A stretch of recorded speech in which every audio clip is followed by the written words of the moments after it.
Well named, because only an eagle can get to it. It wasn't just another war movie. It was a mission built on deception, danger, and sheer cinematic nerve. Where Eagles Dare turned icy mountains into battlefields and spies into legends. But behind those snowstorms and explosions was a production filled with real risk, chaos, and genius. What really happened when Richard Burton and Clint Eastwood stormed the Alps? Here are 20 weird secrets that made this Cold War classic a miracle of madness and precision. The film was written in a lightning 6 weeks. Most war thrillers take years to plan. Where Eagles Dare was written in a frenzy. MGM wanted another hit, like The Guns of Navarone, so they hired author Alistair MacLean and demanded a finished script in under 2 months. He did it in 6 weeks flat, inventing the entire story from scratch. The novel came later, a complete reversal of his normal process. MacLean admitted he didn't even know how it would end until the final pages. That spontaneous writing energy explains the movie's breakneck rhythm and constant twists. Every act feels improvised because, in a sense, it was. When he finally submitted the draft, studio executives were stunned. No romantic subplot, no moral message, just espionage, betrayal, and non-stop momentum. Where Eagles Dare was pure adrenaline, born from a typewriter running on coffee and deadlines. Richard Burton was far older than the role demanded. When MGM cast Richard Burton as Major Smith, he was 42, nearly twice the age of a typical wartime commando.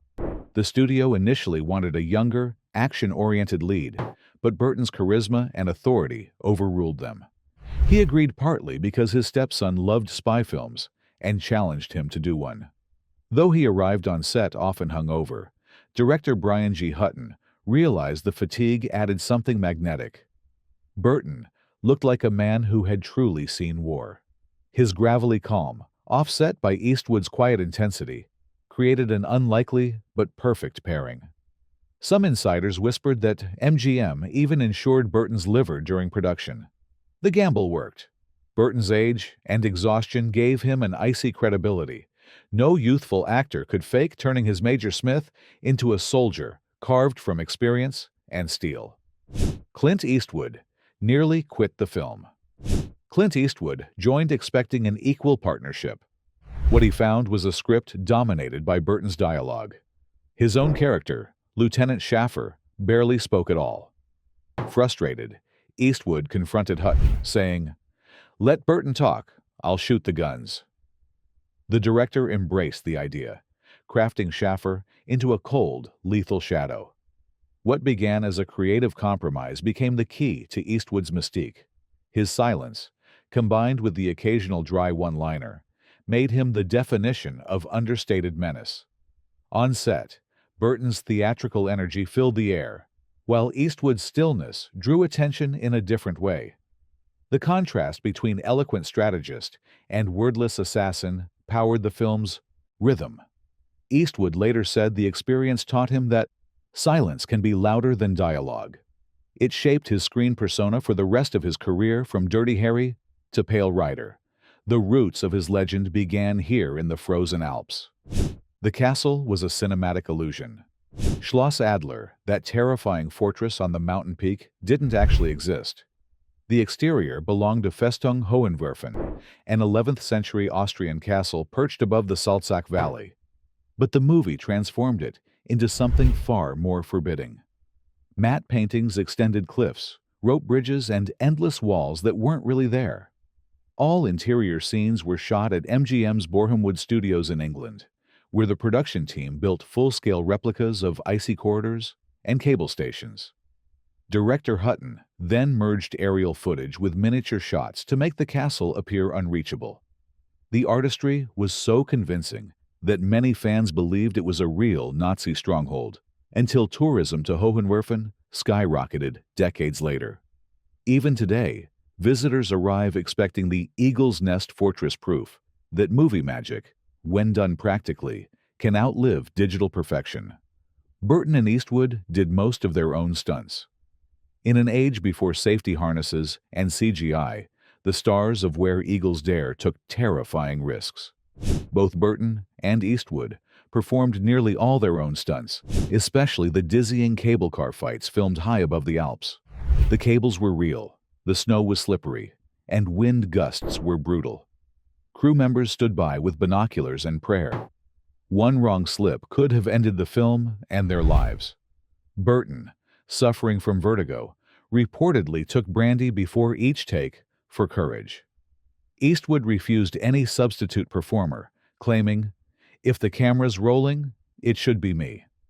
When audiences gasp at those mid-air brawls, they're not reacting to editing tricks, they're watching two actors dangling hundreds of feet above solid ice. It remains one of the most authentic stunt sequences in war movie history, a breathtaking ballet of danger that no green screen could replicate. The title came straight from Shakespeare. Where Eagles Dare sounds like pure adventure branding, but it actually came from a centuries-old line in Richard III. The world has grown so bad that wrens make prey where eagles dare not perch. Maclean borrowed it to represent elite soldiers venturing where ordinary men would never go. MGM loved the poetic weight, though international distributors were baffled. In Germany, the translation became Agenten sterben einsam, agents die alone. Some posters in Asia misread it as the Eagle's Lair. Despite the confusion, the phrase "Where Eagles Dare" stuck, becoming a timeless symbol of fearless infiltration. Its literary origin gives the film an unexpected layer of nobility, a reminder that even a pulse-pounding action story can echo Shakespearean tragedy. The Alpine. Filming was brutal and deadly. Shooting in the Austrian Alps meant contending with freezing temperatures, avalanches, and blinding snowstorms. Cast and crew often worked in 20-degree AC weather, while helicopters froze mid-air. Cameras malfunctioned, lenses iced over, and transportation vehicles skidded on mountain roads. One truck nearly plunged off a cliff, saving itself only by wedging into a snowbank. Yet the crew pressed on, determined to capture authentic footage. Hutton refused to fake it in a studio, insisting that the danger on camera had to be real. Many crew members ended up hospitalized with frostbite and altitude sickness. But their endurance paid off. The film's icy realism feels painfully genuine. Every breath of frost from Burton's lips wasn't special effects, it was pure survival. The snow was actually industrial ice. Despite real snow outside, studio shots required something that wouldn't melt under bright lights. The special effects team bought industrial ice by the ton, shaved it into powder, and blasted it around the set with air cannons. Some came straight from local fish markets, giving the studio a bizarre smell. The fake blizzards were so convincing that actors often couldn't see their marks. Production assistants slipped and fell constantly. Hutton joked, "Our snow budget could have funded another movie." The technique worked. Audiences never noticed the mix of real and synthetic winter. When the camera cuts between the Austrian peaks and the indoor fortress scenes, the illusion is seamless. Behind that realism lay weeks of cleanup, frostbitten crew members, and enough fake snow to bury half of London. Elizabeth Taylor turned the set into a circus. Richard Burton's wife, Elizabeth Taylor, joined him in Austria midway through filming, and chaos followed. Paparazzi descended on the ski resort, crowding hotels and following the couple everywhere. Helicopters hovered above the set, trying to snap photos of Hollywood's most glamorous pair. Crew members complained they couldn't hear the director over the noise. MGM had to hire extra security and move several shoot days indoors. But Taylor's charm lifted spirits. She hosted small dinners, bought the crew winter gear, and even helped nurse extras suffering from frostbite. Though her presence delayed filming, it boosted morale.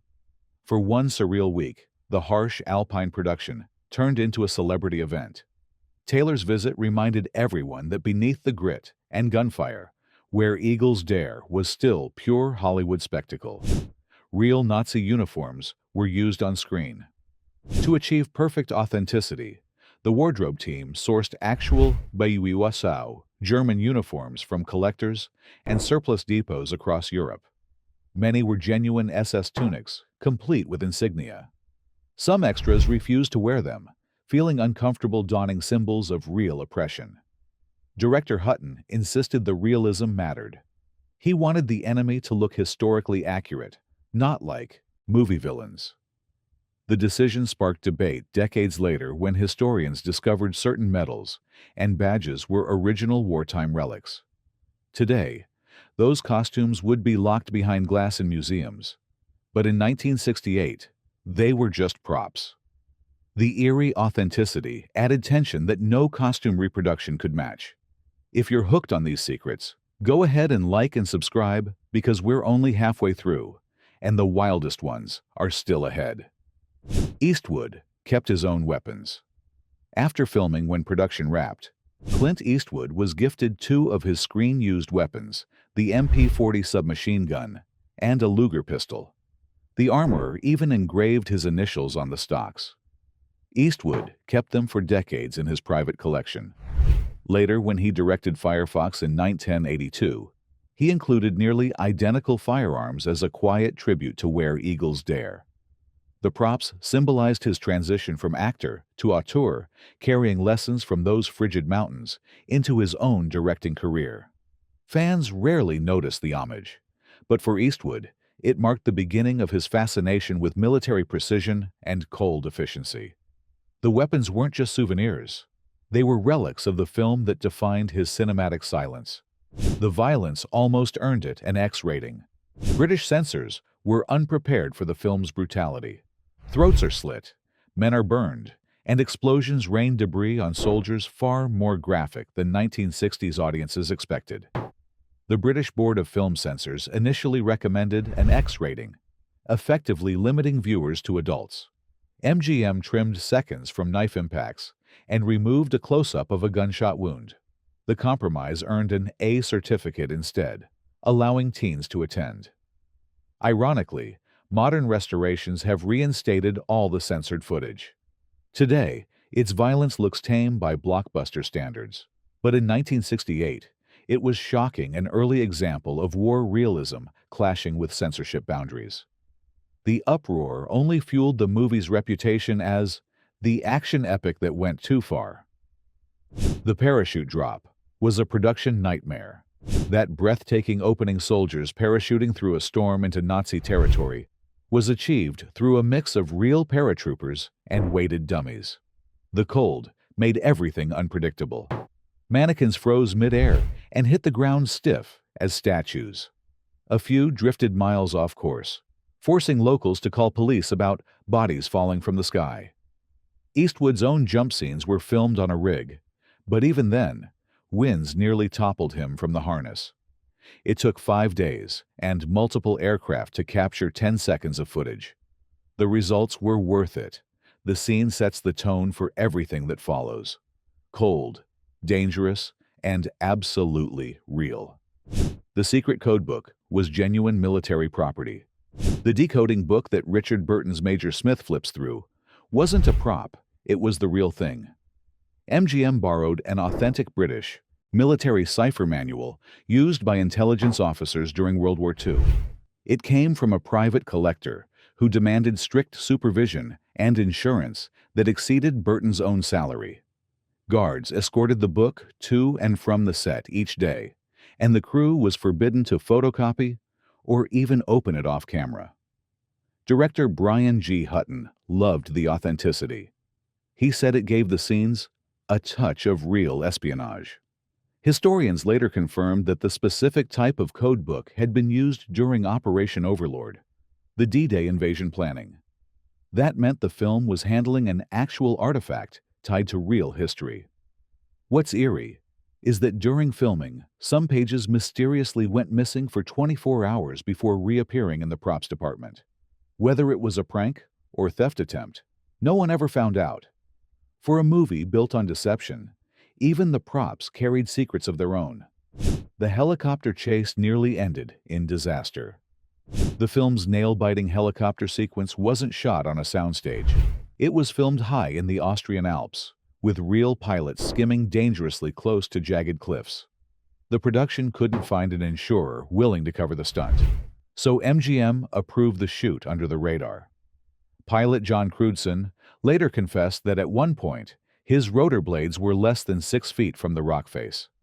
A single gust could have ripped the aircraft apart. Eastwood and Burton, watching from below, reportedly turned pale during the first take. Director Hutton refused to use miniatures, insisting, "The danger has to be visible to feel real." It worked. The footage still pulses with raw adrenaline. When the helicopter finally lands in the film's finale, that relief you see on Burton's face isn't acting. It's exhaustion and genuine awe that they'd survived it. Modern directors studying practical stunts often cite this scene as a masterpiece of controlled chaos, a moment when cinema flirted with catastrophe and somehow won. Burton and Eastwood barely spoke off set. On camera, their chemistry was electric. Off camera, it was almost non-existent. Richard Burton and Clint Eastwood respected each other's craft, but rarely exchanged more than polite words. Burton was theatrical, expressive, and nocturnal, a man who thrived on late-night debates and whiskey-fueled conversations. Eastwood, on the other hand, was quiet, focused, and went to bed early. The two couldn't have been more different. Crew members described the atmosphere between them as icy professionalism. Yet, paradoxically, that chill became cinematic gold. Their scenes crackle with tension precisely because they didn't over-rehearse or socialize. Each viewed the other as an unpredictable partner, and that unpredictability fed their characters' mistrust. Years later, Eastwood admitted Burton was haunted but brilliant, while Burton privately called Eastwood the cowboy monk. Their mutual distance forged one of the great unspoken rivalries in film history, one that turned into pure screen fire. The film was supposed to start a trilogy. Alistair MacLean didn't see Where Eagles Dare as a one-off adventure. He saw it as the launchpad for an entire franchise. MGM loved the idea and commissioned 2 follow-up scripts tentatively titled When Wolves Hunt and The Eagle Has Flown. Each would follow Major Smith on new sabotage missions across occupied Europe, expanding his secret Allied network. Early concept art even existed for a sequel set in the Norwegian fjords. But Richard Burton refused to return, claiming, "The first film went as far as fiction can go without madness." Without its commanding lead, MGM shelved the idea permanently. MacLean recycled some ideas years later into other novels, but the Eagles universe never took flight. Fans still wonder what that trilogy might have looked like, a darker, more cerebral counterpart to James Bond, blending espionage with brutal realism. In hindsight, perhaps it's fitting that Where Eagles Dare remains a one-of-a-kind mission too bold to repeat, too dangerous to survive twice. The iconic theme music was almost rejected. Composer Ron Goodwin's score is now legendary: pounding drums, thundering brass, and tension that builds like a ticking bomb. But when he first played it for MGM executives, they hated it. One called it too grim. Another said it was too militaristic. They wanted something lighter, more patriotic. Director Brian G. Hutton fought back, insisting the music captured the film's cold precision and relentless pace. He won, and Goodwin's theme debuted exactly as written. Audiences instantly recognized its power. It didn't just accompany the movie, it drove it. The score mirrors the climbing tension of the mission itself. Methodical, unstoppable, merciless. Over the years, it's been reused in countless documentaries, parodies, and even modern video games. Goodwin later joked that, "The studio nearly killed the best march I ever wrote." Without that score, Where Eagles Dare might have been another war film. With it, it became mythic. The film inspired a real British military drill. In 1971, 3 years after the movie's release, the British Special Air Service organized a winter training exercise called Operation Eagle Dare. Its mission profile was almost identical to the film's soldiers, scaling icy cliffs, storming a mock fortress, and rescuing a captured agent. The exercise was partly a morale booster, partly a test of cold weather combat strategy. The name wasn't accidental. Many of the soldiers had grown up idolizing Burton and Eastwood's fearless assault. Newspapers later reported that recruits shouted lines from the movie during drills. The Ministry of Defense never officially acknowledged the connection, but participants confirmed it inspired real tactics for high-altitude extractions. For a Hollywood production to echo back into actual warfare was unprecedented. Where Eagles Dare blurred the line between cinema fantasy and military inspiration, proving that sometimes the most impossible missions can ignite the imagination of those trained to make them real. A hidden prop pays tribute to D-Day heroes.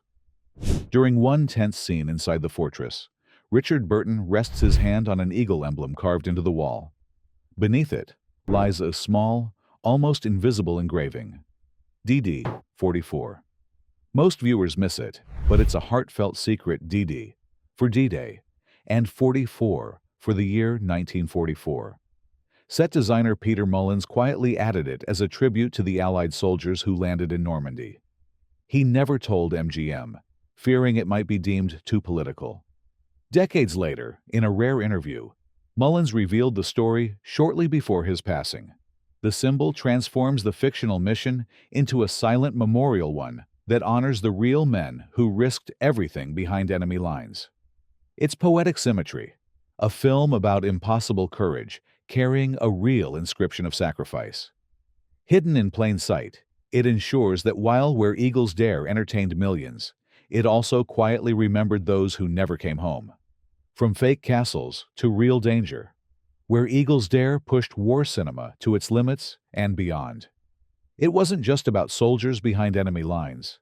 It was about filmmakers daring gravity, weather, and reason itself. Even today, no action film matches its blend of intelligence and insanity. So what do you think? Could modern Hollywood ever pull off a movie this reckless again?